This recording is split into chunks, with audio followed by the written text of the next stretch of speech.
उत्तर प्रदेश की सियासत एक बार फिर करवट लेने को तैयार दिख रही है। 2027 का विधानसभा चुनाव जैसे जैसे नजदीक आ रहा है, वैसे वैसे राजनीतिक गलियारों में नए गठबंधन और पुराने रिश्तों की सुगबुगाहट तेज हो गई। इसी बीच बहुजन समाज पार्टी को लेकर एक बयान ने सियासी तापमान बढ़ा दिया और सवाल खड़े कर दिए, क्या मायावती 2027 में अकेले लड़ेंगी या कोई बड़ा दांव खेलने की तैयारी में है। बसपा इस समय अपनी खोई हुई राजनीतिक जमीन को फिर से हासिल करने की जद्दोजहद में है।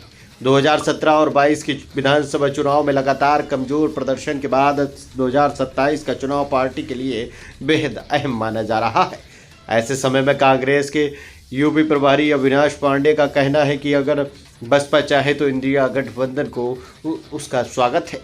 सियासी संकेतों से भरा माना जा रहा है। राजनीतिक जानकारों का मानना है कि 2027 में वजूद की लड़ाई लड़ रही बसपा और दोबारा खुद को मजबूत करने की कोशिश में जुटी कांग्रेस दोनों के लिए एक दूसरे के साथ फायदेमंद हो सकते हैं। पश्चिमी उत्तर प्रदेश में दलित और मुस्लिम वोट बैंक का समीकरण ऐसा है जो साझा रणनीति के तहत भाजपा के लिए बड़ी चुनौती बन सकता है। बीते चुनाव में इन वोटों का बिखराव हुआ, जिसका सीधा फायदा सत्ताधारी दल को मिला।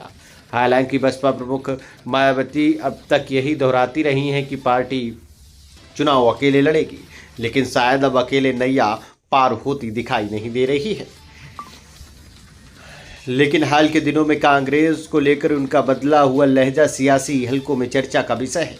कांग्रेस पर हमले में आई कमी और नरम रुख को संभावित बदलाव का संकेत भी माना जा रहा है। 2027 के चुनावी रण को देखते हुए अब सबसे बड़ा सवाल यही है, क्या बसपा अपने पुराने रास्ते पर ही चलेगी या परिस्थितियों के दबाव में कोई नया राजनीतिक अध्याय लिखने जा रही है। फिलहाल इतना तय है कि बसपा और कांग्रेस की संभावित नज़दीकियों ने उत्तर प्रदेश की राजनीति में नई हलचल पैदा कर दी है।